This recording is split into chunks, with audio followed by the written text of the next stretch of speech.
Regenerades, un espacio de género y derechos humanos. Conducción y producción, Andrea Camarano y Jimena García. Producción y redes sociales, Natalia Calvelo. Hablamos para regenerarnos por Uniradio.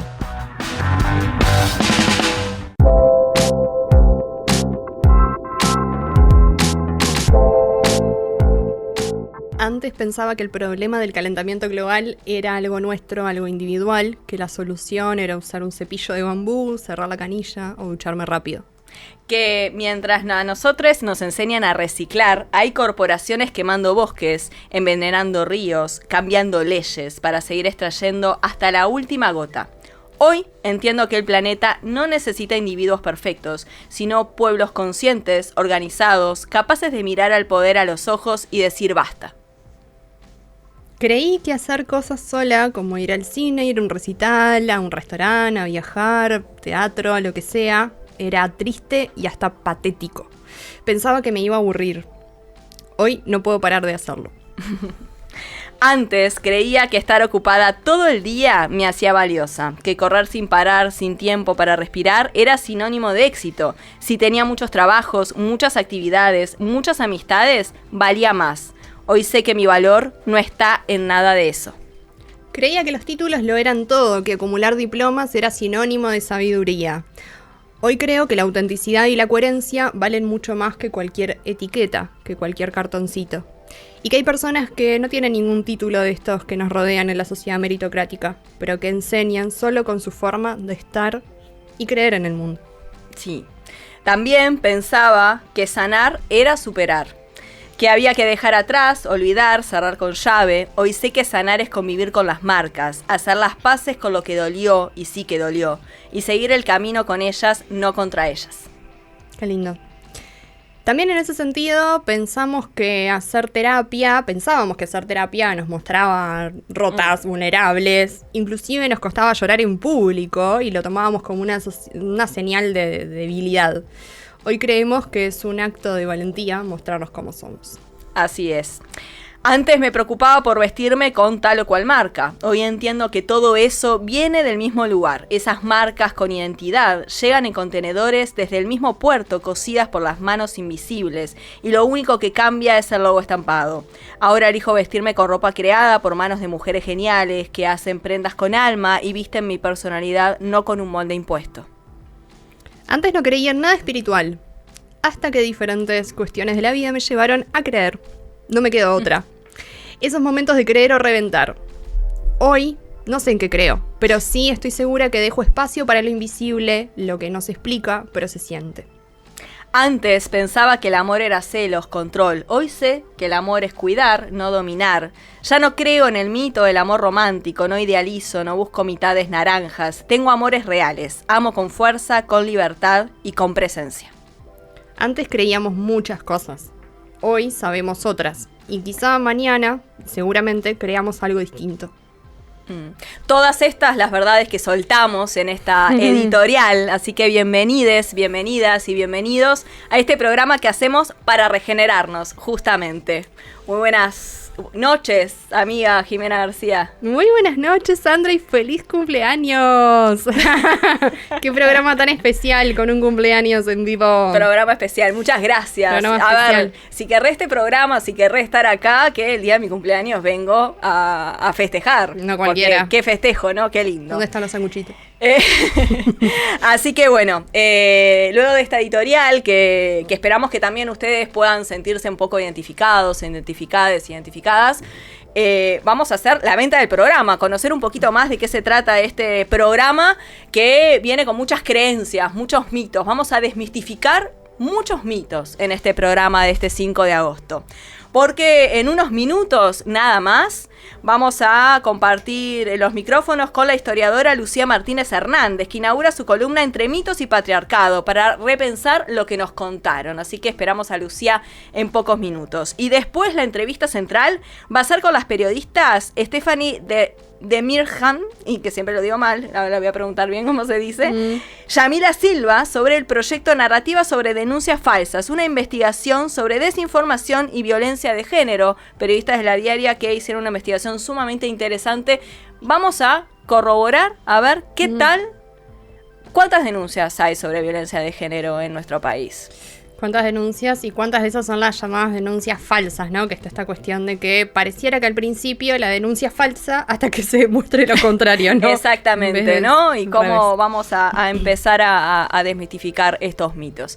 Así que, bueno, este es un poco lo que tenemos en este cuarto programa de Regenerades por Uniradio. Y tenemos un tema para ir arrancando y rompiendo el molde. Como siempre, este tema fue elegido por nuestra columnista del día, la historiadora Lucía Martínez, y la canción da un poco pie al tema que nos va a estar conversando el día de hoy. Sí. El tema se llama Medusa, de la cantante mexicana Gloria Trevi. Es una canción bastante actual, de 2023, y que con esta canción ella inaugura una era independiente luego de todos los quilombos, que ahora quizás algo nos cuenta, que tuvo por su salida de Universal Music, su composición más del mundo independiente. Una frase nomás que dice esta canción: una mujer mal contada, injustamente castigada, convertida en poder. Y con eso vamos a escuchar Medusa de Gloria Trevi.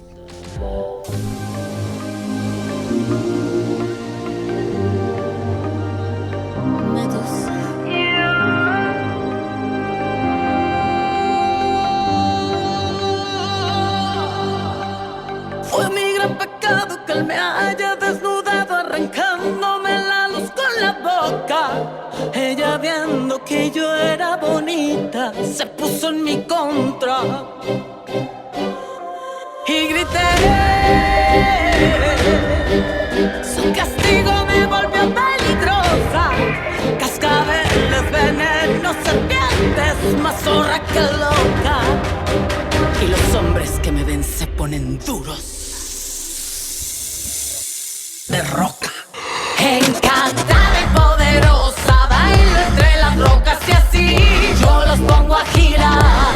Encantada y misteriosa, brava y orgullosa, y así yo los pongo a girar. Medusa, Medusa, Medusa, la que sube en vez de llorar. Medusa, Medusa, que se joda la gente, que no me debe frente. Te tiran, te pisan, te mienten y quieren que pidas perdón.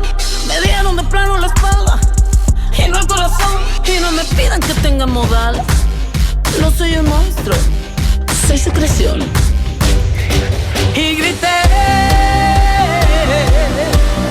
Su castigo me volvió peligrosa: cascabeles, venenos, serpientes, más zorra que loca. Encantada y poderosa, bailo entre las rocas y así yo los pongo a girar. Encantada y misteriosa, brava y orgullosa, y así yo los pongo a girar. Medusa, Medusa, Medusa, la que sube en vez de llorar. Medusa, Medusa, que se joda la gente, que no me ve de frente.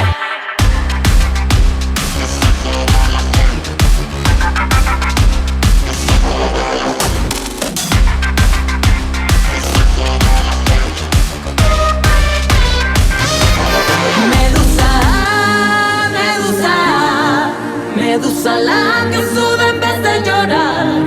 Medusa, Medusa, que se joda la gente, que no me ve de frente. Medusa, Medusa, la que sube en vez de llorar. Medusa, Medusa, que se joda la gente, que no me ve de frente. Entre mitos y patriarcado. Una columna para repensar lo que nos han contado, a cargo de Lucía Martínez Hernández.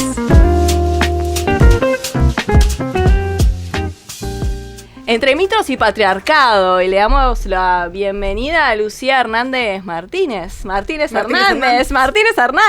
porque tenemos ganas de conocer un poquito más y repensar lo que nos han contado. Y con esta canción de Gloria Trevi, ya estamos así como para meter todo el boliche, pero también conocer un poquito más. ¿Por qué también esta canción, Lucía? Bienvenida. Bueno, muchas gracias por la invitación. Esta canción es sí, pum para arriba, era porque para decirte feliz cumpleaños también, Además, ¿verdad? gracias.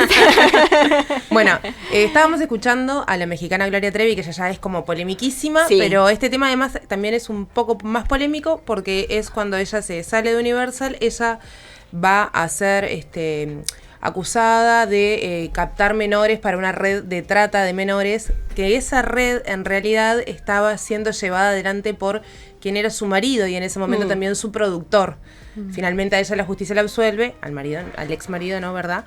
Pero tiene que ver un poco con la literalidad de la letra, ¿no? Claro. Y con lo que vamos a conversar ahora en un ratito. Bien. Bueno, nos preparaste también un mito que nos gustaría también conocer un poquito más, que ese es el mito de la medusa, ¿no? Y todas sus implicancias, ¿no? La medusa viene en la cultura. Che, chiquilinas, ¿se habían dado cuenta que el logo de Versace es la cara de Medusa? No. El logo de Versace. Que no me viene nada a la cabeza con el logo de Versace. Un perfume Sí. que son transparentes y que tiene el loguito en el medio. Sí. Sí. Bueno, es una Ya marca. lo voy a googlear, ya lo estoy googleando. A ver. Es decir, una de las marcas más destacadas, caras y acá la deseadas tengo. del mundo de la moda es Sí, ella. tremendo. ¿Es Medusa? Es Medusa. Es bien, Medusa. bien. Buenísimo. Bueno, no lo sabíamos porque claramente la marca no la tenemos. Este Sí. juego de los Ay, lobos no, lo hubiéramos sé, ahora que hablaban de vestirse de marcas, ¿no usan Versace, chiquilinas? Coherencia. La verdad, ¿no? Pero sí. Ay, tremendo. Pero esto, es decir, es como la tenemos como muy cercana porque aunque no usemos la marca, Sí, forma parte sin duda. como de nuestro mundo de representaciones, Eso ¿no? seguro. Es decir, aparece en artículos de lujo, en carteras, en perfumes, rodeada de oro muchas veces. Y tiene que ver con que ahora, desde hace un tiempo, la estamos encontrando con asociada al feminismo, en tatuajes, en murales, ¿no? Entonces, ¿qué vemos cuando estamos mirando a Medusa? Es esta idea de un monstruo temible que le salen, ¿no? Serpientes en la cabeza. Es una víctima silenciada. Un poco, los invitamos a ver el video del tema de Gloria Trevi, ¿no? Sí, pero ¿cómo pasa, ¿no? a volverse de un mito, de una cultura clásica, ¿no? A un símbolo feminista? Y para eso, en realidad, un poco me gustaría como hacer un recorrido histórico, sí, pero no lineal, ¿no? Revisar un poco la mirada androcéntrica que generalmente tienen los relatos históricos y ver qué pasa ahí con el vínculo con los feminismos, ¿no? Yo no sé si se acuerdan, pero por lo menos creo que tenemos claro que quien mira a Medusa queda convertido en piedra, Sí, ¿no? sí. Se petrifica. Sí. Sí, Bueno. porque esa imagen está, yo recuerdo mucho en nuestra infancia, en los 90, de los dibujitos, ¿no? Claro, Como que aparecía claro. muchísimo realmente el recurso de Medusa, ¿no? No sé si en Hércules también aparece, es como que hay muchas cosas que... Está vinculada a Hércules. Pata, bien. Ahora vamos a llegar. ¿Qué pasa? Según la mitología griega, en realidad Medusa es una gorgona. ¿Qué es una gorgona? Bueno, una gorgona es un monstruo poderosísimo, ¿tá? Que tiene el poder de petrificar con la mirada, es decir, de convertir todo aquello que ella mira fijamente en piedra. Supuestamente también en algunas versiones aparece con dientes de jabalí, con alas de oro, con garras de bronce, ¿tá? De hecho, dada la monstruosidad de ella, ¿no? Su cara va a ser conocida como Gorgoneion y va a ser utilizada como amuleto. Se va a poner en los dinteles de las puertas, en los escudos, en las paredes de los hornos de los panaderos en Atenas, ¿no? Mira. Para evitar que abran el horno y se quemen, ¿no? Es decir, Bien. para ahuyentar como los malos espíritus y a la gente también. Claro. Wow. Ahora, ¿qué pasa? Por escrito, recién tenemos registro de Medusa con Hesíodo en el siglo VIII antes de Cristo en la Teogonía. Ahí Hesíodo en realidad nos dice que en realidad no es una, sino que son 3 hermanas estas gorgonas, ¿tá? Que son hijas de 2 deidades marinas. Como en casi todos los mitos de origen, Ajá. las deidades son hermanos. Ajá. ¿tá? Estas 3 mujeres son Esteno, Euríale y Medusa. ¿Cuál es la particularidad de Medusa? Que Medusa es la única mortal.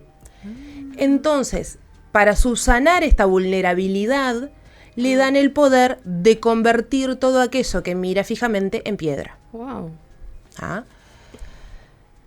3 siglos después, Sí. para el siglo V antes de Cristo, la imagen de Medusa va a ir perdiendo estos rasgos monstruosos y va a ir ganando rastros cada vez más humanos y más asociados a el canon estético. ¿Ah? Sí. Entonces ahí ya, para el siglo V antes de Cristo, Píndaro la va a empezar a describir como una mujer bella y joven, porque todo lo bello es joven, chiquilines. Sí, sí, sí. Claramente, ¿no? Ahí, más estereotipos. Entonces, sobre esta base se van a ir construyendo, sobre esta base primero griega y después romana, se van a ir construyendo otras interpretaciones. ¿Qué pasa? Ya para el siglo I después de Cristo aparece Ovidio, el romano, con las metamorfosis. Y en las metamorfosis Medusa ya es una mujer joven, bellísima y tiene un pelazo. ¿Ah? Cada La- vez tiene más descripciones, digamos. Se cada van vez, sumando cada más vez se van cosas. más descripciones, cada vez más humanas. Ya para en Ovidio, ¿ah? Ya Medusa es una mujer, no tiene rasgos animales. Claro, ahí va. ¿Ah? Bien. Y ella tiene un pelazo. ¿Por qué digo esto? Porque ese pelo después van a pasar cosas con ese pelo. Sí, sí. Que ya lo sabemos sí, nosotras, es la ¿no? clave. ¿Qué pasa? Medusa es tan linda que se vuelve sacerdotisa de Minerva para los romanos o de Atenea para los griegos. Bien. Poseidón está todo tomado, Poseidón o Neptuno, ¿no? Claro. Según Sí, sí. con quien estemos, está todo tomado por la belleza de Medusa. ¿Ah? Y entonces, ya acá viene la parte como más compleja y polémica, Medusa se vincula sexualmente con Poseidón o con Neptuno. Ahora, ¿qué pasa con este vínculo sexual? Hay varias interpretaciones. La más extendida es que Poseidón la viola dentro del templo de Atenea. Y después hay otra versión que en realidad Poseidón lo que hace es seducirla y se vinculan sexualmente también dentro del templo de Atenea. En cualquiera de los dos casos es complejo para una mujer porque de hecho en Grecia se castigaba mucho peor cuando una mujer tenía un vínculo sexoafectivo por seducción con un varón que si la violaban. Porque en realidad cuando el vínculo es de seducción yo puedo incurrir una y otra vez en el acto sexual. Si es una violación se supone que es una sola vez, ¿no? Vuelvo al mito de Medusa. Cuestión de que se vinculan sexualmente dentro del templo de Atenea. ¿Ah? Atenea se pone de las chapas porque le profanan el templo. Claro. Como le profanan el templo, ¿a quién va a castigar Atenea? Y, por supuesto, a otra mujer. A otra mujer. Va a castigar a Medusa. Entonces, la castiga a Medusa transformando ese pelazo que ella tenía en serpientes y haciendo que nadie la quisiera mirar porque si no podía correr el riesgo de quedar convertido en piedra. Pero además la destierra al fin del mundo. Bien. No, digamos, contenta con eso, Algo más. algo más. Manda a Perseo a cortarle la cabeza a Medusa. Y ahí vienen otros dioses a ayudar a Perseo, ¿no? Porque viene Hades, le da la capa, le da las botitas que vuela, Atenea le da un escudo que además está tan lustroso que funciona como espejo, entonces Perseo no la tiene que mirar y la puede decapitar. Cuestión de que el tipo va a la decapita y de la cabeza de Medusa, y acá viene en la vinculación con Hércules, salen los hijos que ella tenía, que estaba engendrando de Neptuno, porque no sé si lo dije, pero se embarazó de este vínculo. ¿Quiénes son esos hijos? Bueno, uno es Crisaor, que es un guerrero, y el otro es Pegaso, que es el caballo alado que va a acompañar a Hércules. Por eso en los 90 la veíamos Claro. ahí. La cuestión que sobre esta base se van a ir construyendo, ¿no?, las interpretaciones de Medusa y lo que ya nos hizo ruido, ¿no?, que tiene que ver ya con una cuestión más de larga duración, que es qué pasa cuando las mujeres son violentadas, ¿no? Y entonces ahí, en realidad, lo que vemos es que acá hay una mujer, o sea, es una mujer que está violentada y que además es violentada por un varón, pero que también es violentada por otra mujer, ¿no? ¿Cómo es esto de que castigamos a la víctima y no al agresor? Porque Neptuno volvió al agua, chill, no pasó No nada. pasa nada, claro. ¿No? Y de hecho, con el paso del tiempo, ¿no? Y es por eso que nos vamos acercando al presente, ahí Medusa va a ir siendo resignificada en nuestra cultura, sobre todo en la cultura occidental, ¿no? Y va a pasar de ser un símbolo del terror femenino, ¿no? Del miedo a una supuesta sexualidad, ¿no? Porque esta cosa también de fijar la mirada en un otro. También, ¿no? Una mujer que fija la mirada y que justo te trae el peor de los males. Exacto. También es el arquetipo de mujer que tiene que ser dominada y que si no puede ser dominada tiene que ser eliminada, ¿no? Perseo la mata porque Atenea le manda, o sea, la mata para salvar su propia vida casi, ¿no? ¿Qué pasa cuando miramos desde la historia feminista y desde la historia de género, digamos, este vínculo con Medusa? Bueno, Medusa podría representar esta idea de lo femenino que no logra ser del todo domesticado, porque además la cabeza de Medusa sigue petrificando aún cortada, cuando ya no tiene vínculo con el cuerpo. Ok, es como un reptil, así como una víbora. Es el gran poder que tiene, ¿no? Es decir, a ella la decapitan, salen sus hijos de la cabeza, pero ella puede seguir petrificando con la mirada, aunque esté muerta, aunque esté decapitada. Claro. ¿No? Entonces, bueno, ¿qué vemos respecto a lo histórico y a la simbología? Bueno, tenemos la serpiente. La serpiente ha sido utilizada en muchísimas culturas, ¿no? Que en este caso además se vuelve una especie de tocado y de defensa. Claro. Porque las serpientes, si nos acordamos esto mismo de las representaciones de los 90, están vivas. Y se atacan medio que entre ellas a veces. ¿Ah? Después, esta mirada que petrifica, ¿tá? Que es en realidad un mecanismo de defensa para la violencia, ¿no? Y una amenaza constante. Y este castigo injusto que hablábamos recién, ¿no? Que tiene que ver con una doble, ser violentada dos veces, ¿no? Primero por su agresor y después por quien debería, quien uno esperaría que lo hubiera comprendido y no sucedió. Entonces, bueno, ¿qué pasa si pensamos a Medusa en esto, en clave histórica? Encontramos que hay otras representaciones en otras culturas que estéticamente comparten muchos de estos símbolos y que en términos de significado también comparten muchos de estos significados. Esta estética híbrida, ¿no? De la mujer con serpientes o con rasgos monstruosos, la encontramos de Creta en adelante. O sea, es decir, antes de Grecia y mucho antes de la Grecia clásica. Esta idea del poder ambivalente, Medusa es capaz de proteger, porque también esa mirada que convierte en piedras como una forma de protección. Claro, defensa y protección. Claro, y puede destruirlo todo. El temor social, ¿no? La idea de demonizar aquello que no puedo controlar, que me genera temor, ¿no? ¿Qué ejemplos tenemos? Bueno, tenemos en la India, ¿no? Manasa es una diosa india que también es una diosa que utiliza serpientes, que sus venenos curan enfermedades, pero a su vez es letal ella, ¿no? Tenemos a Rangda en Bali, ¿no?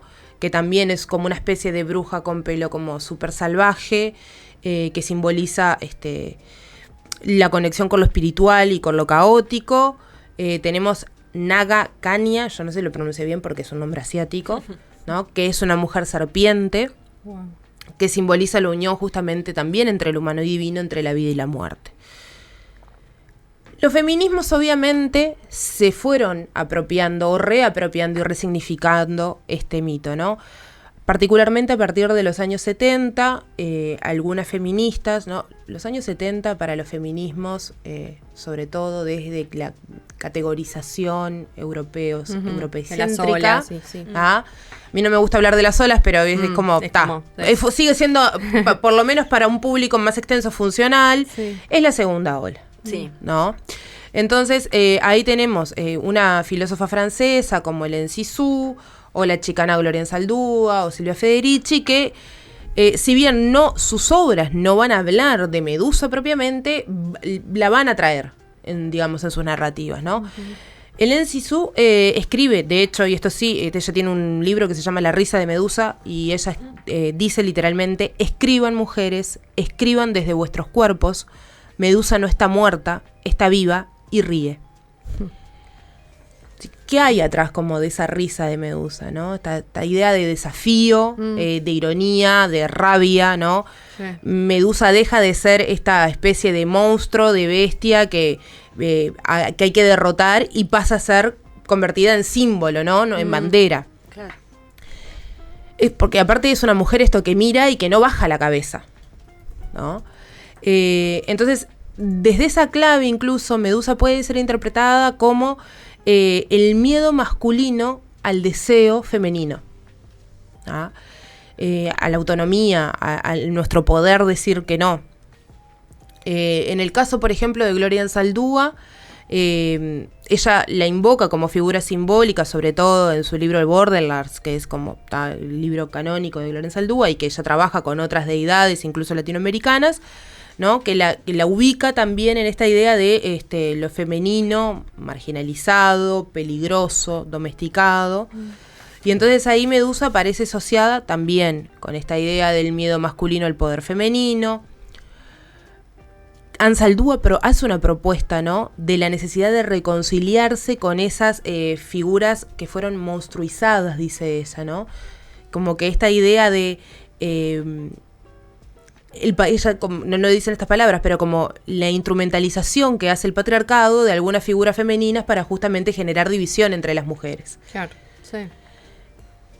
Y Silvia Federici ya hace una lectura de Medusa más en clave política, y ella dice en una charla del 2017, dice literalmente, y cito: Medusa representa a la mujer que se defiende, que no baja la mirada, que aterroriza al hombre no por su fealdad, sino por su poder. Y en este sentido, ahí Federici conecta, ¿no? Con la figura de Medusa con la de las brujas, que ella trabaja mucho en Calibán y la bruja. Sí. Y a las brujas tampoco se las podía mirar directamente a los ojos. Entonces, esto nos traza ahí como una larga duración vinculada a la violencia. Y cuando Medusa, digamos, se vuelve ícono feminista vinculado a esto, particularmente con el Me Too, ¿no? En el Me Too, Medusa aparece como en remeras, en eslóganes. Sí. Y hay un artista argentino, Luciano Garbati, que va a hacer una escultura que se llama Medusa decapitando a Perseo. Y esa escultura se va a poner frente a la Corte de Justicia de Nueva York. Que de hecho se armó toda una polémica porque la escultura la hizo un varón. También. No. Pero bueno, es como... Pero es espectacular. Pero está esa escultura que representa muchísimo realmente. Claro, ¿no? y Esto decapitando a Perseo. O sea, todo lo que representa simbólicamente. Pero además si la buscan, la escultura es espectacular porque la representación de Medusa, la tipa te está mirando. Y tiene la cabeza de Perseo y además está frente a la corte de Nueva York, ¿no? En el momento en el que estaban llevando todos esos... Claro. Toda esa polémica y esos en juicios. ese movimiento tan importante que fue el Me Too. Claro. Y ahí la figura de Medusa queda dada vuelta casi que completamente. Claro. ¿Por qué? Porque se vuelve una figura protectora. Protectora de otras mujeres. Protectora, es decir, es la gorgona que ya no que asusta al agresor. Sí, sí. ¿No? Y de defensa mutua. Y entonces yo hace un tiempo en la colección de hecho que sacamos con Ediciones del Berretín sobre la historia y los temas y los problemas de los feminismos, en una discusión con el diseñador yo elegí como símbolo de la colección a Medusa, ¿no? Y entonces estábamos teniendo toda esta discusión porque yo creo además que lo que nos permite este mito, leyéndolo desde este presente y atravesadas por la mirada feminista, ¿no? Es poder rescatar, ¿no?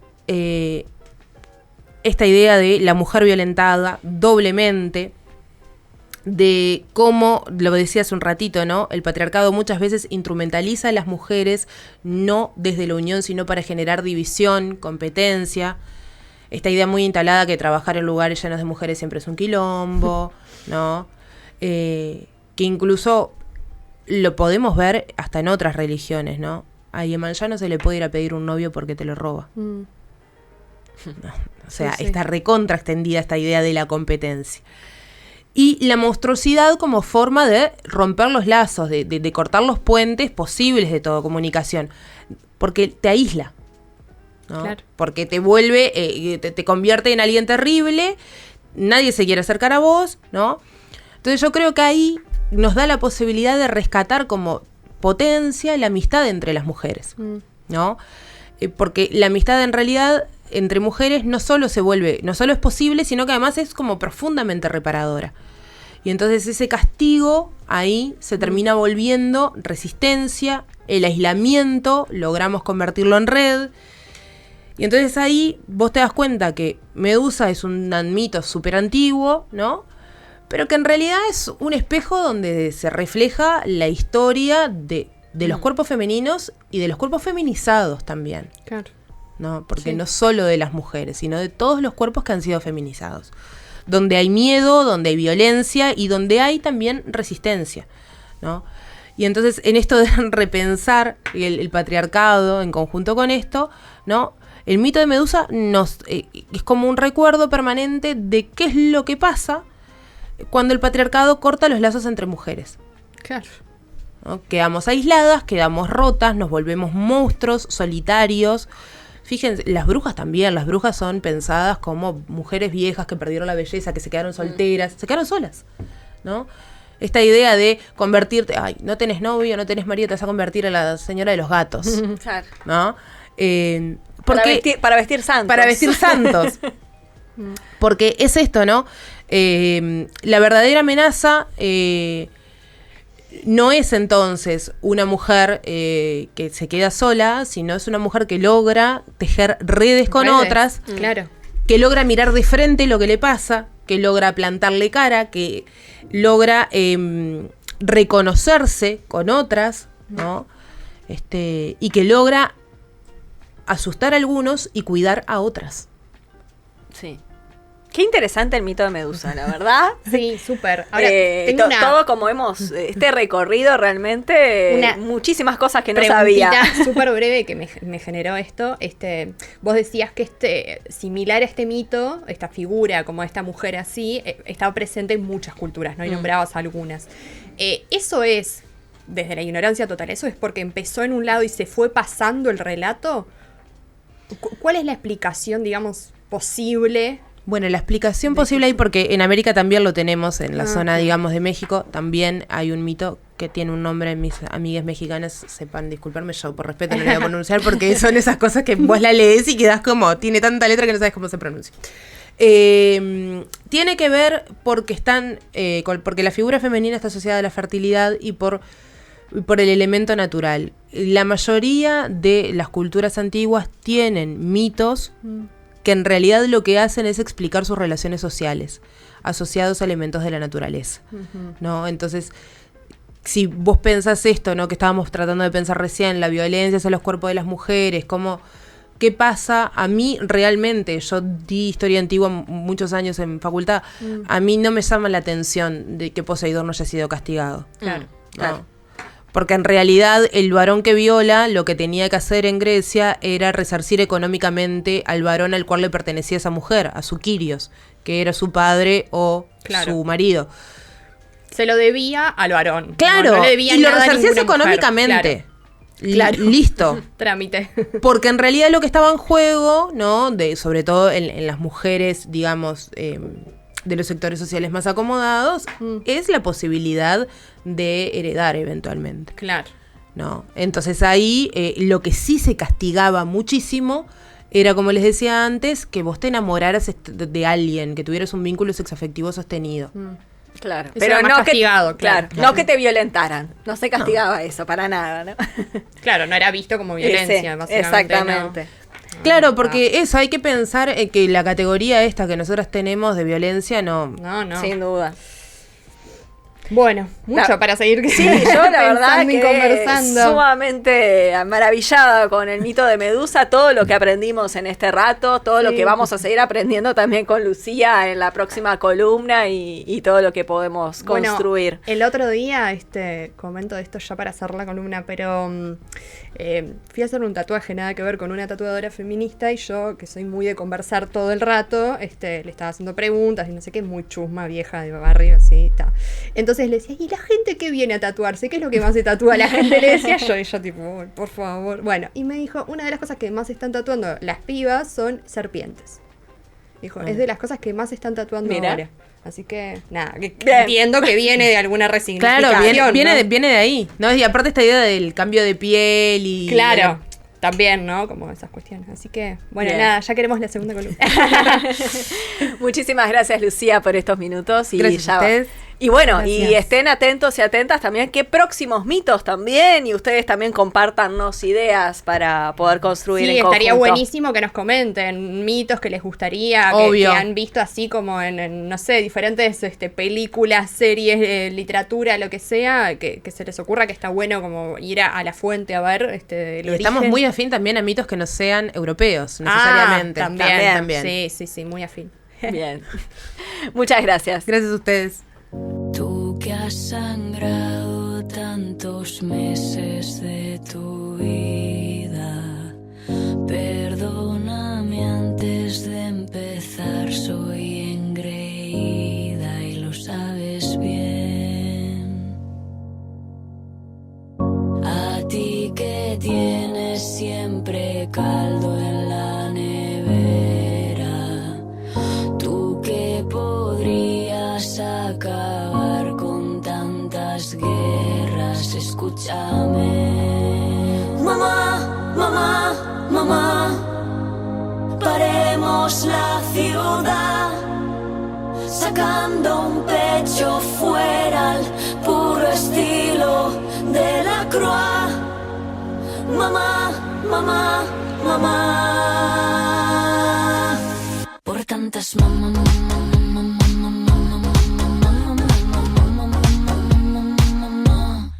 Todas las tú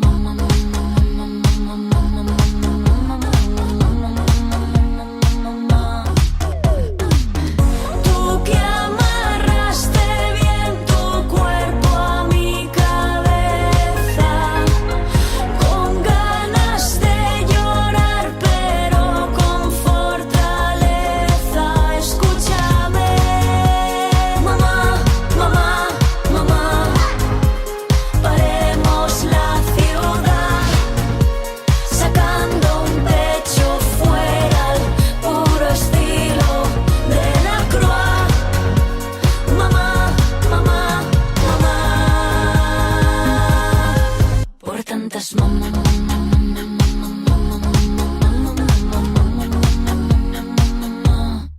Todas las mamá.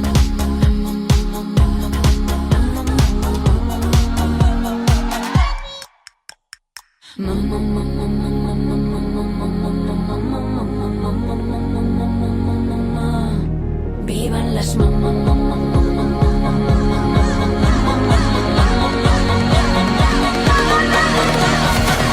no sé por qué dan tanto miedo nuestras tetas. Sin ellas no habría humanidad ni habría belleza, y lo sabes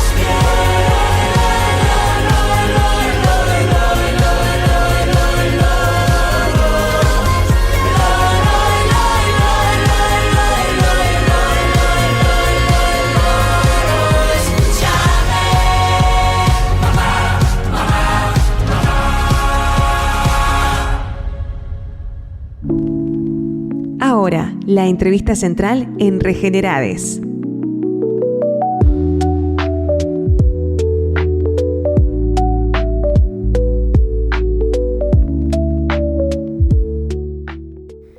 Recién escuchamos la canción Ay Mama de la española Rigoberta Bandini del año 2021, una canción que España nominó, para el concurso de Eurovisión, para quienes conocen. Una canción que, bueno, la letra habla por sí sola, voy a citar solo una parte de lo que acabamos de escuchar. No sé por qué dan tanto miedo nuestras tetas, sin ellas no habría humanidad. Me encantó. Ya está, ya con esa frase me encantó. Es una canción y es un video que está bueno verlo, escucharlo varias veces porque va como encontrando nuevos sentidos, significados. Y hoy en día, bueno, en España, quienes habrán ido a alguna 8M suena como un himno más, así como bastante actual. La verdad que está muy bueno. Bien. Y bueno, en este programa de Regenerades, que estamos desmistificando mitos, vamos a continuar con la entrevista central, luego de la columna de Lucía, que sigo resonando en este rato sobre el mito de la medusa. Bueno, las periodistas Stephanie Demirjian, Yamila Silva, Marina Santini y Mariana Cianelli, del equipo de La Diaria, llevaron adelante el proyecto Narrativas sobre denuncias falsas, una investigación sobre desinformación y violencia de género que aborda cómo se construye y difunde la desinformación en torno a las denuncias por violencia de género en el Uruguay. A lo largo de 6 artículos, este equipo analizó el origen, los actores y los canales por los cuales circula esta idea, que no tiene sustento empírico, ahora nos dirán, de que existe un aumento significativo de denuncias falsas. Una narrativa que se propaga en redes sociales, en movilizaciones callejeras e incluso en el debate parlamentario, como lo demuestra el proyecto de ley presentado por el Poder Ejecutivo durante el gobierno de Luis Lacalle Pou, que calificaba las denuncias falsas como un hecho notorio. Se trata de un fenómeno con resonancia internacional, pero con particularidades locales, donde actores políticos y profesionales del derecho han sido claves en su difusión. Entonces, queremos conversar sobre esta investigación, sus hallazgos y sus implicancias en el debate público, en el acceso a la justicia, y por eso recibimos a Stephanie Demirjian y a Yamila Silva. Buenas noches. Muchas gracias por recibirnos, primero que nada. Sí, gracias. Buenas noches a todas y a todos. Bueno, primero la pregunta clave de todo esto es cómo les surgió la idea de abordar, ¿no?, específicamente la desinformación en torno a las denuncias falsas por violencia de género. ¿Cómo surgió esta investigación que fue en 6 artículos? Cuéntanos un poco. Bueno, en realidad la propuesta fue abordar periodísticamente algún tema vinculado a la desinformación. Y nosotras, por separado, y en alguna conversación que habíamos tenido en la redacción, habíamos puesto el foco o la inquietud de qué estaba pasando detrás de este fenómeno, sobre todo en el 2024, que hubo, además del proyecto que recién mencionaban del Poder Ejecutivo, hubo otros proyectos de ley para modificar la ley de violencia de género, la 19.580, que en las exposiciones de motivos hablaban de este fenómeno, de este supuesto fenómeno de las denuncias falsas por violencia de género. Y bueno, empezó a sobrevolar como esa inquietud de por qué insisten en esto si no hay datos, ¿no? En ese momento no había datos que sustentaran, que estuvieran diciendo que esto era un fenómeno extendido o un hecho notorio, como decía ese proyecto. Entonces, cuando nos propusieron hacer una investigación sobre desinformación, al momento de elegir el tema, dijimos, bueno, es esto, es como la oportunidad de meternos de lleno en este tema. Sí, y también, si bien yo me uní después al grupo de Stephanie, Marina y Mariana, pero una de las cosas que nos empezamos a preguntar también era, bueno, cómo calaban estos discursos que por lo general aparecen en redes sociales, pero también los vemos en movilizaciones de ciertos grupos que me imagino que ahora después vamos a hablar, pero cómo terminaban calando en la actividad política y en lo parlamentario, que es un poco lo que decía Stephanie, que algunos discursos aparecían en algunos proyectos de ley. En esto que mencionaban hay como, por un lado, está esta creencia de que está esto, de que están estos datos, digamos, pero por otro lado no están, ¿no? Entonces, ¿cómo fue para ustedes encontrar eso, ir a la búsqueda, ¿no?, para de alguna manera cuantificar ese fenómeno? Y ¿qué encontraron cuando fueron a buscar también este concepto de denuncia falsa, ¿no?, que había ahí? Bueno, un poco lo hablábamos antes, pero una de las dificultades que tuvimos es que no había justamente datos, no había investigación sobre esto hasta el 16 de julio, sí. Que la Universidad Clave publicó una investigación sobre esto y que justamente concluyó que no había datos significativos sobre esto, pero bueno, una de las cosas que nosotras hicimos fue pedir datos a Fiscalía, y de hecho una de las notas es sobre eso, que también va un poco en la misma línea que la investigación del CLAE. Sí, en realidad nuestra investigación se propuso distintas cosas. El objetivo central no era tanto encontrar el dato, que también nos propusimos con estos pedidos de acceso a la información que hicimos a Fiscalía y al Poder Judicial, sino indagar un poco en la narrativa, ¿no? Justamente como dice el título. O sea, ¿qué dicen estos discursos? ¿Quiénes lo dicen sobre todo? Sí. ¿Y por qué? ¿Y qué características hay detrás que unen a estos grupos? Por otro lado, También otra cosa que capaz que lo profundizamos después, pero otra de las aristas que tocamos fue el tema de cómo calan, como decía Yami, estos discursos en la ciudadanía, y eso lo logramos a través de una encuesta que hizo la Usina de Percepción Ciudadana, que reveló algunos datos bastante preocupantes que, bueno, después también capaz que podemos profundizar. Entonces fueron como esos tres costados que quisimos tocar. Y respecto a la pregunta que nos hacían de los datos, hicimos esos pedidos de acceso a la información. En realidad, obviamente por el tiempo más acotado que teníamos, que no, y los recursos, ¿no? Que no eran los mismos que tenían en la Universidad Clave con esta investigación que hicieron. Que sí fueron juzgado por juzgado con los expedientes. Claro, ustedes hicieron pedidos de acceso a la información pública. Claro, ellas hicieron pedidos de acceso, pero además hay un equipo muy grande de abogadas y abogados que se distribuyó por todos los departamentos del país para ir sede por sede judicial a buscar los expedientes. Nosotros no podíamos hacer eso, pero lo que sí, en conversación con la Fiscalía, una fuente lo que nos dijo fue que más allá de los datos, lo que se maneja entre los fiscales es que las denuncias falsas por violencia de género existen, pero no son relevantes estadísticamente. Eso fue literal lo que nos dijeron. Bien. Bueno, haciendo referencia a esta investigación de la Universidad Clave que se presentó el 16 de julio, dice que, para ir a los datos concretamente, ¿no? Un solo caso en 85 expedientes judiciales analizados entre el 2021 y 2023. Eso también es súper importante, ¿no? Mencionarlo, que, bueno, hay ahora datos para tener en cuenta. Sí, y ahora, o sea, estaba pensando con esto que decíamos de la investigación del CLAE y también eso que nos decía Fiscalía, es que ayudó obviamente para contrastar lo que encontramos en estos discursos a través de redes sociales, que muchos de estos referentes que los nombramos en los grupos decían, bueno, que las denuncias falsas inundan los juzgados, entonces también es un poco para contrarrestar eso, porque uno de los discursos que algunos de estos grupos tienen es que, bueno, las denuncias falsas lo que hacen es perjudicar a la mujer que sí denuncia por violencia basada en género, como tratar de dar vuelta un poco ese discurso. Entonces justamente estos datos servían para contrarrestar esto, que en realidad no hay juzgados inundados de denuncias falsas, ¿no? Claro. Sí, o sea, en realidad es como el dato que mata el relato, literal. Y cuando nosotros empezamos la investigación no teníamos los datos de CLAE, pero sí como estas señales que nos daban desde Fiscalía, desde el Poder Judicial, y también pensando en la evidencia internacional, porque en los demás países en donde sí había estudios, era ínfimo el porcentaje de denuncias falsas por violencia de género en el universo de las denuncias por violencia de género, que sí, acá en Uruguay son miles por año. ¿Qué datos tienen de Fiscalía? ¿Qué les han comentado entonces? Bueno, mira, los tengo acá anotados porque no soy muy buena con los números. Lo que nos dijeron desde Fiscalía fue que entre 2020 y 2024 hubo 211.798 denuncias por violencia doméstica y delitos sexuales y 769 solo en esos 5 años por calumnia y simulación de delito en general, no vinculadas a violencia de género.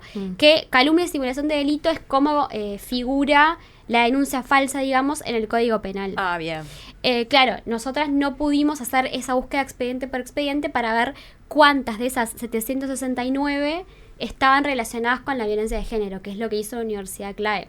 Claro. Pero sí lo que nos muestra es que el número de denuncias por violencia de género es enorme y sí está comprobado con la evidencia empírica, y el de calumnia y simulación de delito es mucho menor. Y hay un dato también que, en realidad, trayendo un poco la investigación del CLAE, que también está buenísimo leerla, es que encontraron solo un caso de denuncia falsa, y de hecho ese caso que encontraron que sí era denuncia falsa, en realidad la persona que hizo la denuncia, al que denunciaron no tuvo consecuencias penales, que es un poco lo que se transmite desde estos grupos que nosotros decimos de que, bueno, que hay un montón de hombres presos por denuncias falsas, cuando en realidad no es así. Eso es re importante lo que estás diciendo, Yami, porque es así, o sea, encontraron solo un caso y no fue condenado porque rápidamente la justicia actuó y la persona confesó, la mujer que había denunciado falsamente confesó que había sido una denuncia falsa y el hombre no tuvo consecuencias porque fue una actuación inmediata también. Claro. De la justicia. Eso es lo más grave también, ¿no? Porque en las exposiciones de motivos, lo mencionábamos temprano, de los proyectos de ley, tanto el del expresidente Luis Lacalle Pou como el de Cabildo Abierto también,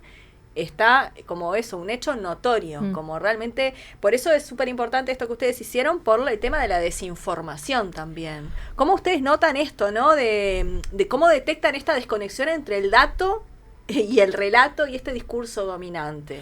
Bueno, ahí quizás ya entro porque se nota que estoy queriendo hablar de los grupos y de esa nota, que es esta que se titula La idea no es tener la verdad, sino controlarla, que habla de que bueno que existen por lo menos 6 grupos que desinformaron sobre la ley 19.580 y bueno, lo vamos a decir con nombres también porque están en la nota y se puede leer. Sí. Cuando yo hablaba con algunos de estos referentes, de estos discursos que son Sergio Mastandrea, que ya es un conocido en esta causa, yo no le quiero llamar causa, Sí, pero es un referente. y después Marcel Mantero, que es vocero de Familias Unidas por Nuestros Niños. Ambos, los dos me decían que, o sea, cuando yo les preguntaba, bueno, ¿en qué se sustenta esto que ustedes dicen de que hay un montón de denuncias falsas y que inundan los juzgados? Me decían, bueno, en realidad datos no hay, pero pasa que a nosotros nos llegan casos por redes sociales, vemos los expedientes y ahí es como ellos se enteran. Pero bueno, en realidad no es porque se basen en investigaciones oficiales o porque también a veces dicen eso, ¿no? Bueno, nos basamos en números oficiales, que es también lo que revela la encuesta de la usina, pero que en realidad no los hay. Es como más por una cuestión de subjetividad que por algo objetivo, Claro. digamos. Y también hay algo que plantean, que plantearon cuando los entrevistamos, que se contradice con lo que plantean en las redes sociales, en realidad, que es, bueno, aunque no haya un montón de denuncias falsas, ya con que haya uno, es una familia arruinada. Y está bien, estamos de acuerdo, o sea, nuestra investigación no parte de la base de que no existen las denuncias falsas. No, claro. Lo que nosotros decimos, que también es lo que dice Cla, es que existen, pero no son un fenómeno extendido ni una práctica generalizada que hacen las mujeres sistemáticamente para arruinar a los hombres. Sí, O y sea, que sea algo, una razón como para cambiar una ley de que protege a las mujeres víctimas de violencia basada en género, que es lo que está de fondo. Claro, de esto, esa ¿no? es la justificación, Exacto. de hecho, de estos proyectos, ¿no? De cambiar la ley por las denuncias falsas. Claro, por Exactamente. eso. Ya. Y en estos 6 colectivos que mencionaban, que estuvieron investigando, ¿qué características encontraron que tienen en común, digamos? Y a su vez estuvimos viendo, bueno, esta tesis de Pablo Camacho, de esta idea del antropólogo, que centra la tesis en varones unidos y demás. Sí, supongo que, bueno, tomaron aportes de ahí y demás, ¿qué características ven en estos grupos, no? Bueno, ahí, no, Steph, si querías. no, primero quería nombrarlos, porque no los Sí, nombramos. sí. Estaría bien. bueno. Estaría bueno. Algo se nombró, sí. Se nombró uno solo, creo. Los 6 grupos que identificamos que difunden esta desinformación son Todo por Nuestros Hijos, Varones Unidos, Stop Abuso, Familias Unidas por Nuestros Niños, Damnificados Ley de Género y Colectivo Papás Presentes. Ahí las características que encontramos en común es que parten como de... Primero, que tuvieron mucho protagonismo algunos de ellos durante el debate previo a la aprobación de la ley de tenencia compartida. Bien. Y después también son los que tienen influencia en estos proyectos de ley para modificar la ley de violencia de género. Pero ahí, en la base, está el profundo rechazo a lo que ellos llaman ideología de género, que es como lo que engloba las conquistas en derechos de las mujeres y las diversidades. Eso por un lado. Después están en contra de la educación sexual integral, por ejemplo. Y la mayoría, como recién pudieron escuchar, son grupos de papás, ¿no? Como, o sea, no son grupos solo de hombres, sino que son de papás, papás. son padres. Y bueno, lo que decía Camacho, capaz que Yamila vos podés complementar, pero una de las cosas que decía es que lo que los une es el antifeminismo y la desinformación. Sí, y algo también muy, muy interesante que justamente hablamos con Camacho y que es lo que titula la nota, es esto, bueno, de esto que decía Steph, de que lo que los une es la desinformación. Ellos también se se apoyan mucho en este contexto en el que vivimos mundial de, bueno, esta posverdad, ¿no? De que, bueno, cualquier cosa puede ser verdad, no sabemos bien, todo es relativo. Entonces él dice, bueno, ellos se paran en esto y dicen, bueno, yo pongo este discurso arriba de la mesa, lo saco y no importa si es verdad, lo que importa es generar algo, lo que importa es causar un sentimiento en el otro y cuántas personas se afilian, digamos, a lo que yo estoy, Claro. a lo que estoy diciendo. No es tanto tener la verdad, sino controlarla, como decíamos. Ustedes también mencionaban en la nota de alguno de estos 6 grupos, tenían argumentos como el falso síndrome de alienación parental, o bueno, esto que mencionábamos hace un ratito también, de la idea que las mujeres denuncian para obtener beneficios económicos, ¿no? Como qué tan arraigados están estos conceptos en el discurso que promueven estos grupos también, dada la investigación que ustedes hicieron y bueno, la charla también con estos expertos.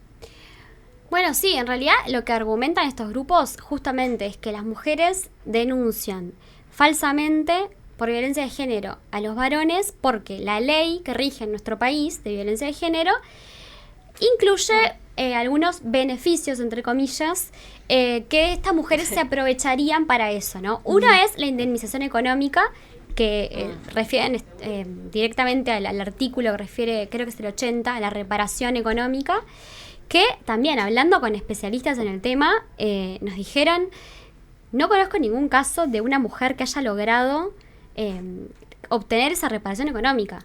¿No? Claro, también, buen dato. O sea, Eso, ¿no? primero hay que partir de la base de lo difícil que es Sí. hacer una denuncia por violencia de género, Que lo la que tomen. implica, o sea, no, y lo Sí. que implica también emocionalmente. Teresa Herrera, que fue una de las consultadas para esta investigación, nos decía, hay como un... O sea, nadie se pone a pensar, o sea, la gente piensa que las mujeres son como personas macabras que van a denunciar livianamente, cuando en realidad cada mujer que va a denunciar pasa por un proceso profundamente doloroso, revictimizante muchas veces y largo. ¿Por qué se expondrían a eso para después, si hay condena, porque eso es algo importante, solo si hay condena, obtener una reparación económica? Claro. O sea, no tiene sustento. Sí. Y después otro de los argumentos es que lo hacen para obstruir el vínculo con los hijos. Y después otro de los clásicos es que es venganza, ¿no? También. Para dejarlos mal Sí. parados. Mm. Igual creo que me fui de tema porque no me acuerdo la pregunta. Sí, no, era justamente estos bien. puntos, ¿no? De cómo el discurso está por un lado y esto que dicen los grupos, ¿no? Digo, el hecho, claramente. También en la investigación hablan un poco de como cierta alianza que tienen estos grupos, más directa e indirecta, con algunos políticos, algunos bufetes de abogados, ¿no? Como también que se vuelven actores un poco claves en la propagación de esta agenda, por decirlo así.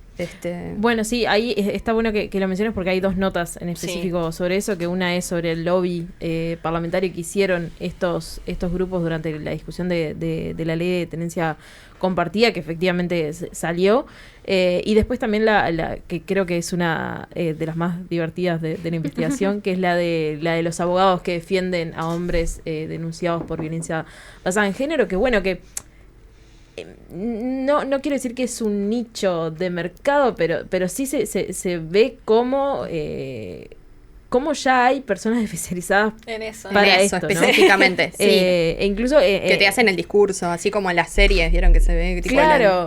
Y después en una de las notas, uno de los abogados que se menciona, que es Adrián Barceló, que de hecho este abogado no solo defiende hombres acusados por violencia basada en género, sino que estuvo en una de las movilizaciones por el Día del Hombre apoyando esta causa desde ahí, y si no me equivoco, y no le quiero errar, pero por las dudas, tómenlo con pinzas, creo que era de Cabildo Abierto o estaba vinculado con Cabildo Abierto Adrián Barceló, pero por eso, por las dudas, o por lo menos había una vinculación y ya me fui de tema. Sí, en realidad... No, pero iba eso, que, sí.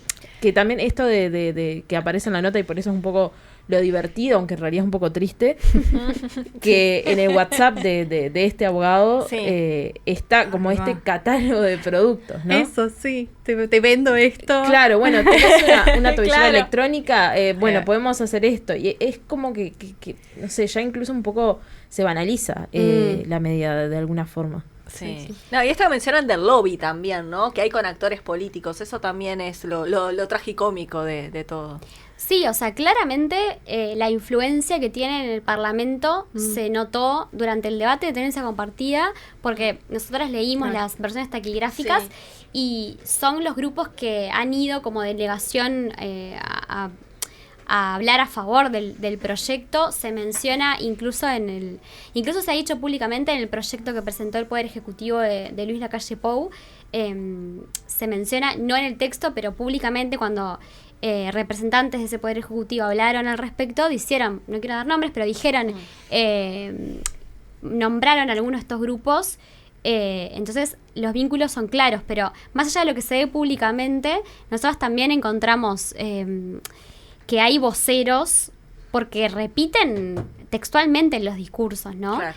Y lo interesante es que no se agotaron en la legislatura pasada, sino que tienen nuevos voceros en esta nueva legislatura, y eso también es interesante, como para estar un poco atentas a lo que va a pasar en estos 5 años, porque en realidad los proyectos de ley que se presentaron el año pasado, que justo todos se presentaron el año pasado, para modificar la ley de violencia de género, se archivaron, pero ya se desarchivaron de nuevo en esta legislatura. Entonces van a estar arriba de la mesa y estos grupos calculo que van a volver a meterse ahí. Sí, de hecho a principios de año Andrés Ojeda y Robert Silva estuvieron también hablando de este tema, ¿no? O sea, sí, eso, y también uno de los hechos más recientes, creo yo, sobre esto y que se menciona en una de las notas, pero fue creo que a pocos días de la publicación, fue que hubo una reunión entre el diputado de Identidad Soberana Gustavo Salle con justamente los referentes con los que hablamos, Sergio Mastandrea y Marcel Mantero, que bueno, que ahí en realidad Gustavo Salle tiene una posición un poco más radical que la de Subí, Ojeda y la que tuvo la Calle Pou, que él quiere derogar toda la ley, quiere que directamente no exista la ley, y bueno, Mantero y Mastandrea lo que quieren es modificar algunos artículos de la ley que fuimos mencionando.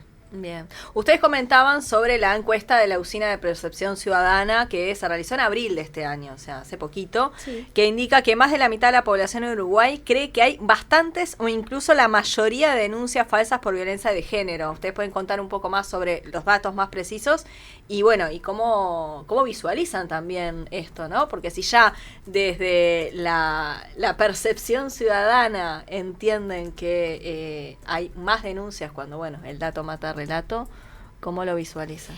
Bueno, ese estudio para nosotras es fundamental porque confirma nuestra hipótesis de que lamentablemente son discursos que, aunque no se fundamenten en evidencia empírica, penetran en la percepción de la ciudadanía y en lo que opinan sobre esto. Así como vos decías, 52% de la población consideró que en el universo de denuncias por violencia de género hay bastantes, o la mayoría, son denuncias falsas. Y nosotros creemos que es muy preocupante, primero, y segundo, que es comprensible. ¿Y por qué digo esto? Una de las cosas que nos decía, por ejemplo, Teresa Herrera, cuando la consultamos por esto, era que tiene sentido que la mayoría de la ciudadanía piense esto si, por ejemplo, confía en sus líderes políticos y sus líderes políticos le dicen en un proyecto de ley que las denuncias falsas por violencia de género son un hecho notorio. Claro. ¿No? Entonces, sí. No, y ahora estaba pensando un poco también en lo que decía Camacho, el antropólogo, que él decía, bueno, ¿qué pasa cuando vos tenés un presidente que lo primero que dice cuando asume es yo tengo una agenda pro vida? Es como, bueno, si bien no le quería dar toda la responsabilidad de la Calle Pou, obviamente, porque esto está asociado con un montón de factores, no solo con un presidente, pero bueno, sí es verdad que de alguna forma habilita ciertos discursos a que salgan con más facilidad que quizá antes no lo hacían. Claro. No, y lo otro que muestra la encuesta, que bueno, después pueden leer la nota porque tiene muchísimos datos, pero lo otro que muestra que evidencia que efectivamente la respuesta que dieron las personas encuestadas está directamente conectada con los discursos de estos grupos, es los motivos, ¿no? Cuando a estas personas que dijeron que existen y son la mayoría o son bastantes, les preguntaron qué motivos creen que están detrás de estas denuncias falsas, el 56% dijo que la venganza a su pareja o expareja. 56%. El 21% la indemnización económica, y el 12% la obstrucción del vínculo con los hijos. Entonces, es como calcado de los discursos que promueven estos grupos. Entonces, son como datos que nos muestran justamente que teníamos razón con la hipótesis de que efectivamente no importa la cifra, los datos, que haya de evidencia. ¿Cómo es el dicho que también nos lo dijo Teresa Herrera? Como que una mentira repetida 1000 Claro, veces. muchas veces sí se convierte Sí, en una sí. verdad. Bueno, sí. como que confirma algo de eso. Sí. Al final es como la columna que hablábamos de esto de los mitos y cómo se vuelve algo, un relato, se repite, se instala y luego ya no sabemos por qué, Sí, claro, pero te lo está crees. ahí. Y claro, están los referentes, está en la literatura, está en el relato de la historia, está en todos lados esto de que la mujer es mala. O sea, tiene demasiado, demasiado tiempo y demasiado sustento esta idea de que la mujer de por sí es mala y va a querer hacer algo malo, algo engañoso, la manipulación, la mentira, que claro, que termina siendo esto de que a priori es falsa hasta que se demuestre lo contrario, en vez, ¿no? Como un poco eso, ¿no? Sí, y también es importante recordar, y eso también lo mencionamos en las notas, la cantidad de seguidores que tienen muchos de estos grupos, Sí, estos grupos, y los claro. referentes. Solo Sí. Varones Unidos tiene unos 117.000 seguidores, Familias Unidas por Nuestros Niños tiene arriba de 50.000 y solo Sergio Mastandrea tiene 65.000 aproximadamente. O sea, estamos Sí. hablando de gente que de verdad tiene influencia por lo menos en ese mundo virtual, pero que de alguna forma se termina trasladando siempre Sí, eso a la cala realidad. hondo en el discurso, sin duda. Y esto yo me meto en lo personal, todos los padres ausentes que conozco están metidos en estos colectivos. ¿Qué impacto creen que tiene todas estas cuestiones en las mujeres que van a hacer denuncias? ¿Creen que hay como un impacto en esta culpabilización que han investigado o qué piensan, no? Bueno, yo, en esta investigación no nos metimos en ese tema, pero hay estudios que muestran que el impacto es desestimular las denuncias, ¿no? Porque, digo, la mujer que es víctima de violencia de género ya la está pasando mal, y si además lee, escucha o ve Bueno. que la gente piensa que cuando va a denunciar no le van a creer, la van a culpar a ella, le van a decir lo provocaste, le van a decir es mentira, Claro, ¿para qué voy a ir? ¿para qué me gasto en ir? ¿No? Entonces, creo que el efecto más peligroso del discurso es ese, que las mujeres dejen de denunciar. Y yo creo que el mensaje tiene que ser, no les hagan caso, vayan y denuncien, ¿no? Si pueden, por supuesto. Sí, y también, agregando, en realidad estoy de acuerdo con lo que dice Stephanie, pero también cuando tenés un montón de gente que está diciendo, bueno, quiero cambiar esta ley que en realidad quizá no está cumpliendo, no se está cumpliendo como se debería cumplir, pero bueno, para mí te está afectando un montón en esto, ¿no? En que se hagan denuncias falsas, en que vaya gente presa por sin razón, cuando en realidad son cosas que no son ciertas. Es eso, o sea, reforzando un poco lo que decías vos, de que ayudan a desestimular la denuncia, justamente. Claro. Sí, lo que dicen los colectivos feministas y las organizaciones de mujeres sobre la ley 19.580, y es un discurso viejo ya, porque existe desde que se aprobó la ley en el 2017, la ley es modelo, o sea, en la región es modelo, y es una hoja de ruta preciosa, digamos, para que el país dé respuesta a la violencia de género. Ahora, ¿se implementa bien? No, le faltan recursos, ¿no? Hace casi 8 años que se aprobó y todavía no se instalaron los juzgados especializados, por ejemplo. No, y además también agregando a esto, ¿no? Cómo afecta, pensando que estamos en un año clave para el presupuesto, y también las discusiones que se dan en un parlamento que no tiene una Cámara de Representantes que no tiene mayoría, por ejemplo, que hay que llegar a acuerdos. Bueno, como también estos discursos y todo lo que se va generando puede afectar también incluso eso, que se leen recursos a la ley 19.580. Claro, o sea, cerrando la idea de lo que venía diciendo, que me la alargué, pero en realidad la conclusión era, la ley no necesita modificaciones, lo que necesita es presupuesto para Claro. aplicarse de la manera más efectiva posible. Totalmente. Y yo en realidad quisiera dejar como una reflexión también, ¿no? Sí. porque pensando en este tema desde, no sé, enero que arrancamos la investigación, una de las cosas que, y después, sobre todo después de que conocimos los resultados de la investigación del CLAE, que vinieron como a afirmar lo Claro, que lo que ya nosotras habían- estábamos sondeando, es que quizás tener estos datos, tener nuestra investigación y tener estos datos que aporta el CLAE, no vayan a frenar a estos grupos a seguir diciendo lo que dicen, ¿no? A seguir desinformando. Yo creo que es muy posible que no paren de hacerlo. Y en realidad, capaz que les cuesta un poco más sostenerlo, pero no van a parar de hacerlo.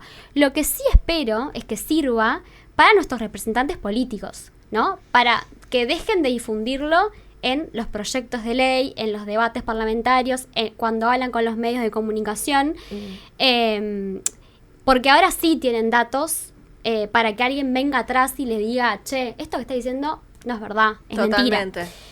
Porque en realidad, en el fondo de todo esto, lo que importa es que las mujeres se sientan protegidas cuando van a denunciar violencia y que no sientan que sus propios representantes políticos las van a culpar o a cuestionar cuando, después de superar un montón de trabas que tenemos las mujeres para acceder al sistema de justicia, finalmente deciden ir y hacen una denuncia. Seguro.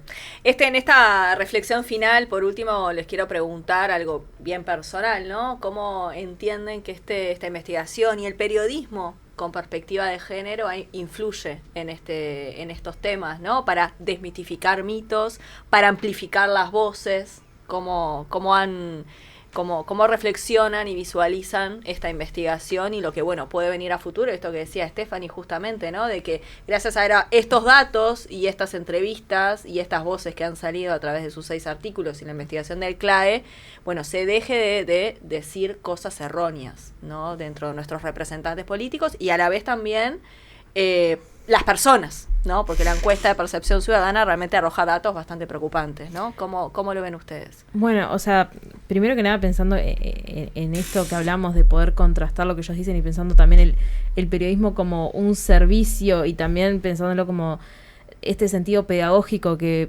creo que tiene que tener justamente esta investigación y este tipo de investigaciones sirven para eso, ¿no? Para, bueno, al momento de poder discutir estos temas, de poder tener datos y decir, no, esto no es así porque tal y tal cosa. O sea, no, porque quizá a veces es como siempre relato versus relato y en realidad no.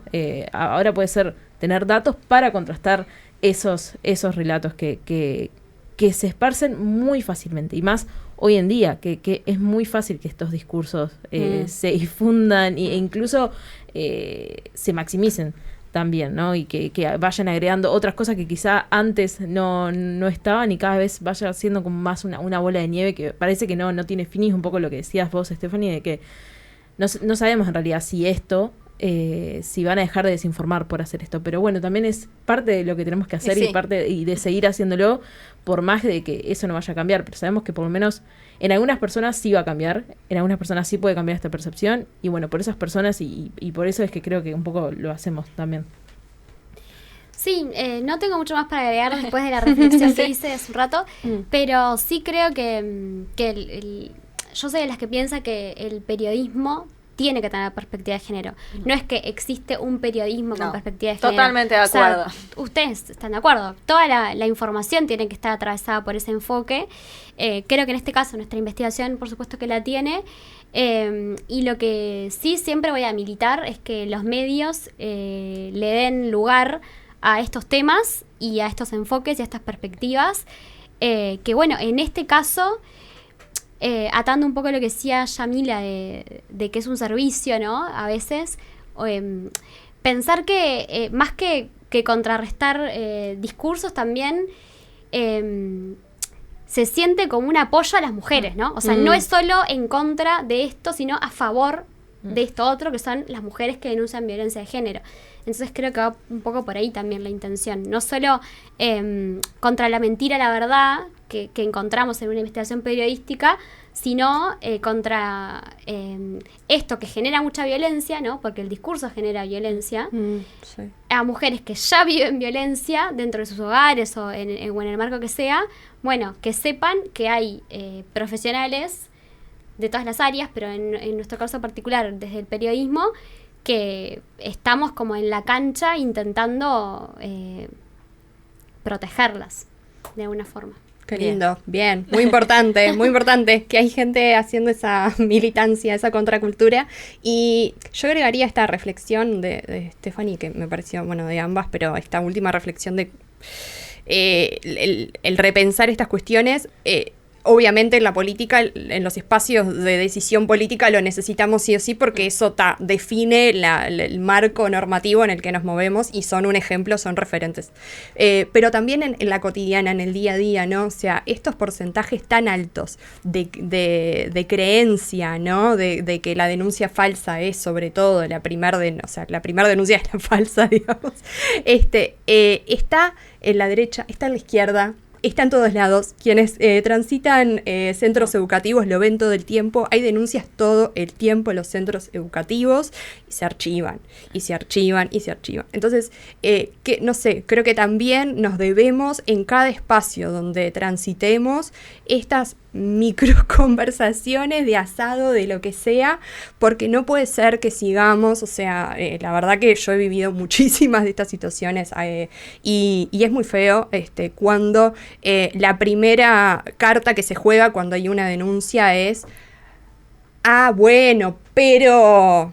Y estamos hablando de gente con estudios, con máster, con doctorado, esta gente con doctorados en género, entonces ojo, porque nos podemos pisar el palito siempre nos podemos pisar el palito, y creo que esta revisión, y esto ya es muy a título personal, André, pero siempre como que tiene que también ver qué podemos hacer desde los espacios que transitamos, espacio laboral, espacio el que sea, una charla con una amiga, el domingo, unos mates a la Rambla, capaz que esto...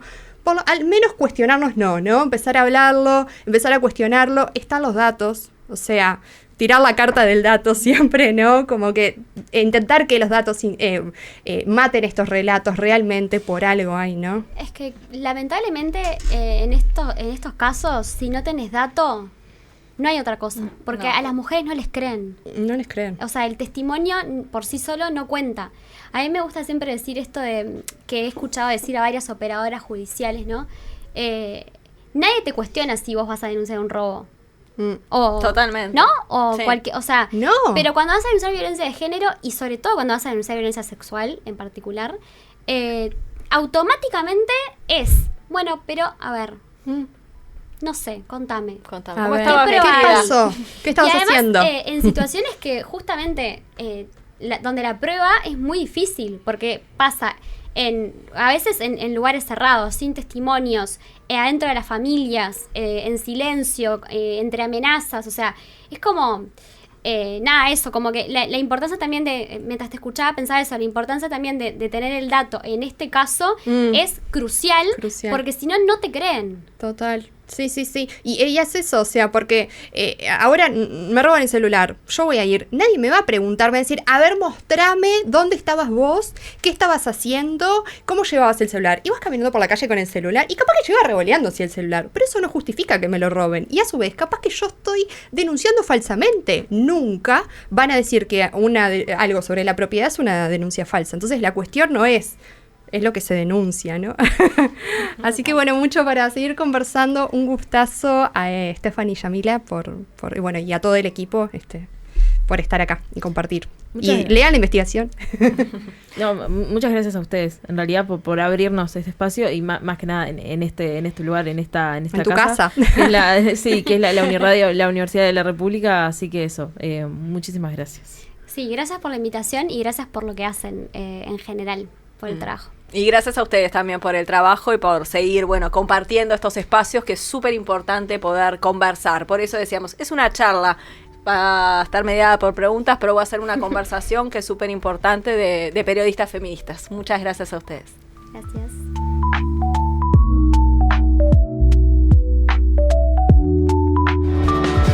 Hablamos para regenerarnos por Uniradio.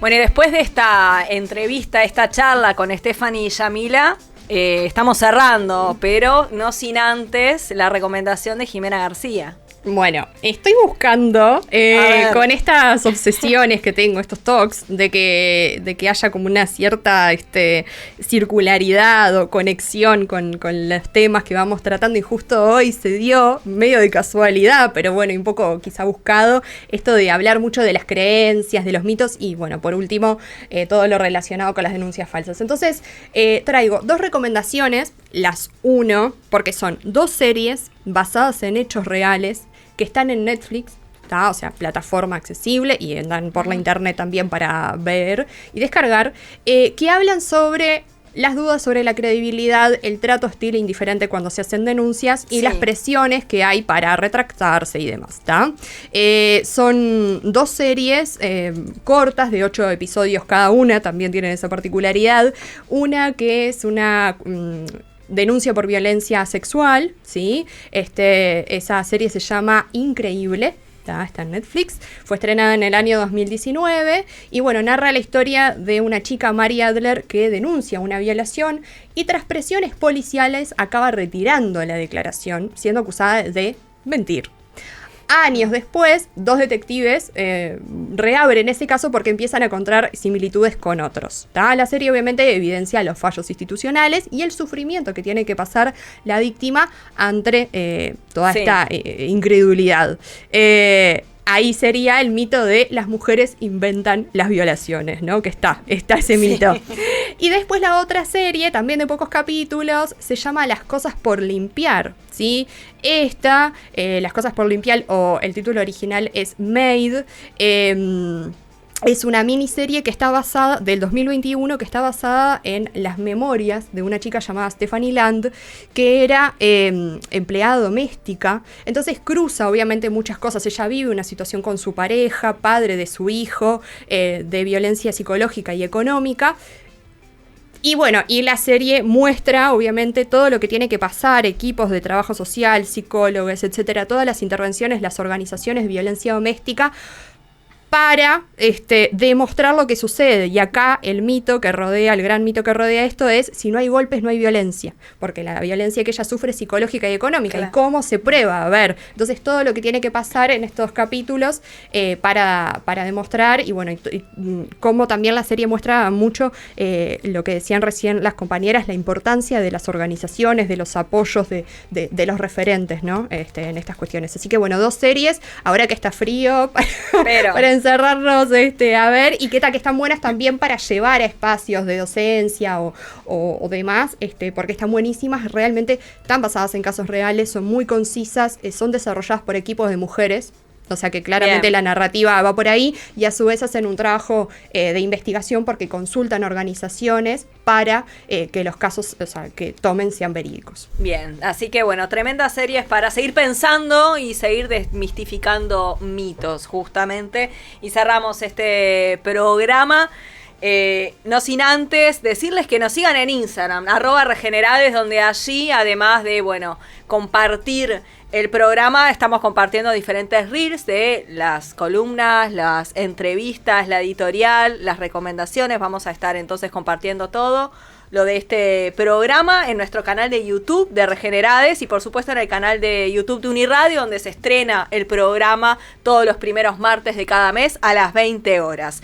Un saludo y el agradecimiento a Diego Varela Calzada en los controles, a Sofía Sicabo en las cámaras, y por supuesto a nuestra querida amiga Natalia Calvelo, que nunca quiere salir en cámara, igual lo vamos a lograr en el último programa, haciendo las redes sociales.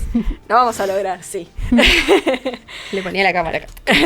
Se mueve. Así que muchas gracias y nos reencontramos el martes 2 de septiembre a las 20 horas y nos vamos con una ¿Qué? canción. ¿Ya septiembre? Ya ¿Qué? septiembre. No, están volando ¿Qué? estos programas. Bueno, nos vamos a despedir con una canción bien para arriba. Es una canción del último disco de Julieta Rada llamada El Tambor, donde intervienen también los artistas uruguayos Juan Campodónico y Matías Rada. Buenas noches. Buenas noches. Llama un resplandor, ya están en la esquina, temblando el tambor. Y corre la lija, y crece el barullo, y arranca la clave, parece que largo. No hay que olvidarse de la guitarra y la tumbadora. No hay que olvidarse los colores del dominó. Dominó.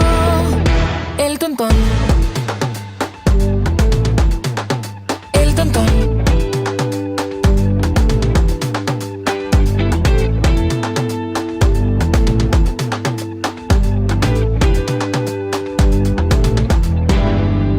Vienen bien de bien, lonjas de Ancina, llegando a Guareim. Y los Yacumensa, cruzados de brazos, oyendo el repique, quieren salir también. No hay que olvidarse de la guitarra y la tumbadora. No hay que olvidarse los colores del dominó. Dominó, yo también. Otra vez. 7-3.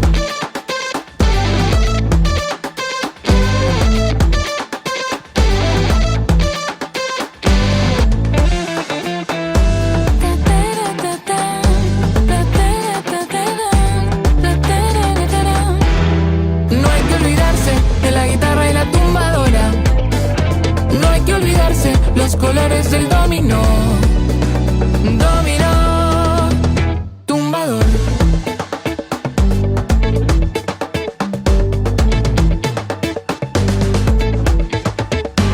Fiesta del tambor. Hoy va morenada al Parque Rodó. La rosa nerviosa se pinta los ojos. Los diarios la anuncian, dicen que es la mejor. No hay que olvidarse de la guitarra y la tumbadora. No hay que olvidarse los colores del dominó. Dominó, el tambor.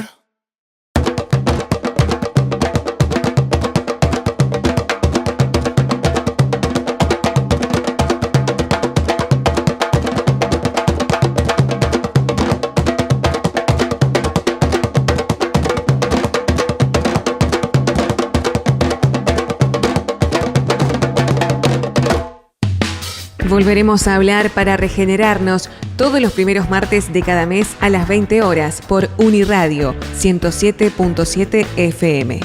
Conducción y producción, Andrea Camarano y Jimena García. Producción y redes sociales, Natalia Calvelo. Operación técnica, Diego Varela Calzada. Locución, Jimena Crujeira. Regenerades, un espacio de género y derechos humanos.